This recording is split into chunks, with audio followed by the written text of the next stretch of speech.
Like many of you, I love my parents very dearly because they are responsible for the man I am today.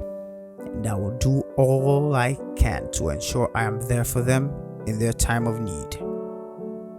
Despite this, a few years ago, my father had 2 massive strokes in less than 1 year. This was not because there is nothing I could have done, but simply because I was living and working in a different location at the time. Subsequently, my mom called and told me both her blood pressure and blood sugar were high, but what she said next jolted me. She said I had neglected them. Initially, I thought it was impossible. How could I neglect my parents? I then realized that while focused on business and my immediate family, I had subconsciously neglected them. This problem is not peculiar to me but affects millions of people living and working far from their parents. Statistics show that 75% of people in developing countries lose their parents to untimely death before the age of 40 years. These parents have their lives cut short at a time where they should be reaping the benefits of their productive lives. At a time where these people need us, we are nowhere to be found to care for them. This is not acceptable because solving this problem isn't rocket science. All that is required is regular doctor visits to detect and manage conditions early, as early detection is able to prevent 90% of these conditions that lead to their demise. Even in the US, which is viewed as the standard by most countries, 7 of 10 deaths are from preventable diseases. The missing piece, thus, is the provision of preventive care.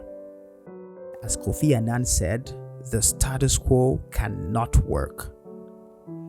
Currently, the focus is on reactive care rather than preventive care. People seek medical care only when an illness has fully manifested. Even when they eventually seek medical attention, the required infrastructure is not available. Finally, there's the issue of self-payment by these elderly patients who can't afford it, despite the fact that their children can afford to pay for their care. Albert Einstein defined insanity as doing the same thing repeatedly and expecting different results. There has to be a better way. We cannot keep losing our elderly loved ones simply because we are too busy to do what is right. Fortunately, increased adoption of tech with lower cost of tech infrastructure and a rise in remittances back to developing countries yearly have aligned to make GEROCARE's solution not just possible, but thrive.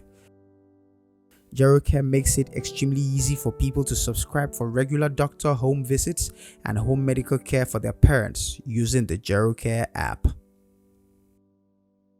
GEROCARE is actually leveraging technology to fill in the gap or to help with the failing health system in the country, especially as regards to the elderly.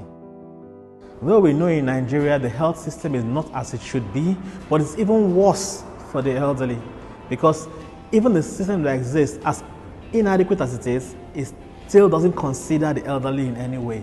So we are trying to leverage technology to provide care for these people and make it possible for them to receive a semblance of decent health care.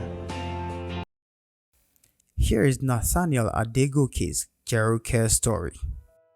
I was only 11 when my parents sent me to boarding school in Offa from Kaduna. My maternal grandfather who lived in Offa became my guardian. 3 decades later, I got a bad report of how he's been sick for days. He didn't get treatment till he was almost dead. The moment Baba got better and could go back home from the hospital, I signed up for GEROCARE. Every month without fail, a doctor visits Baba at home. There was a time there was no doctor in Offa, yet they will ensure a doctor still visits even if it means coming from Ilorin or Oshogbo. I get an email notification once the doctor arrives and when he leaves Baba's home in Offa. Within 24 hours, I get doctor's report via mail and on my app. I don't need to prompt the doctor to do the visit. I only need to make sure there is money in my wallet on GEROCARE's app. It's been 4 years now. I am glad I still have some time with Baba and updates from the doctor on how he is doing. There are thousands of other stories like that of Nathaniel across the world whose lives have been made better by GEROCARE. We would love you to join us on this mission to ensure our elderly loved ones live a long and healthy life, to enable people have the fortune of repaying back these people for the care they gave to us when we had no one. By investing in GEROCARE, partnering with GEROCARE, or subscribing for our service. Because if anyone can do it, we at GEROCARE can, with over 65 years of combined experience and over 10 international awards for innovation. This is just the beginning. We are building the Amazon of digital preventive healthcare, beginning with doctor home visits, then preventive telehealth, wearables, a marketplace, and an Uber-type elderly care service. GEROCARE is the future.